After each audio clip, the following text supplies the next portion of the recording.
First of all, I mean, your other guest, I mean, I don't know what kind of a creature he is. He's a kind of low-grade thug, as far as I can see. He's listened to nothing I've said. Yeah, I know, because I'm Muslim. That's what you call all Muslims. I'll tell you. No, it's not that at all. It's not that at all. I just think that I think you're just a very low-rent racist. But anyway, let me just get on to it. You say, first of all, I don't care about the death of Palestinian children.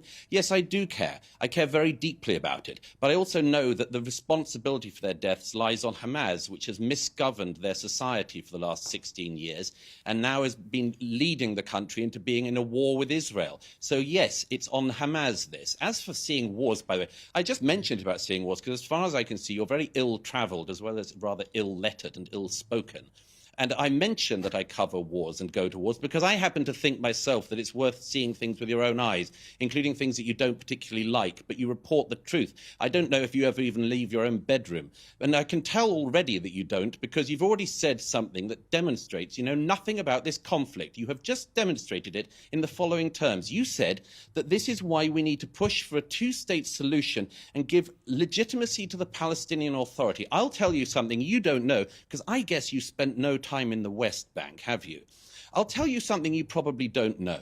The Palestinian Authority, Fatah, celebrated the 7th of October massacres. I'll give you another fact which demonstrates you know nothing about this and clearly haven't ever visited any Palestinians in the West Bank as I have. If there was an election tomorrow in the West Bank, the reason why there isn't one is because if there was an election tomorrow in the West Bank, Hamas would win. So your idea of a two-state solution, I'm afraid you are so out of date and you really should leave your bedroom. Because in this region, nobody thinks that there is a two-state solution on the table because there is not a viable negotiating partner. But I just want to make one other main point.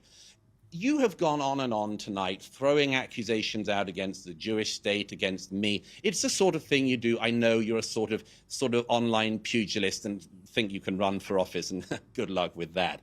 But I'd just like to point out that you only really get animated if the Jews are involved. And I can tell that for the following reason. I mean, your surname's Uygur, isn't it? 1 million Uyghur Muslims in China have been put in concentration camps in the last decade. And people of your ilk never really care about that, do you? Because it's not the Jews doing it, it's the Chinese Communist Party. At the moment, 1 million people who are in Pakistan at the moment, who are your fellow Muslims and who happen to be Afghan, and I don't think you care about them, do you? 1 million Afghans are currently being forcibly deported from Pakistan to Afghanistan. You don't care about that. You're not riled up about that. You're not riled up about what the Janjaweed are currently doing in Sudan, where thousands and thousands of people are being attacked by the Islamist militia there. You don't care about any of that. You get exercised and you rile up what little base you have of malcontents because you're riled up when the Jews do anything. All right, Cenk. It's perfectly obvious. Okay.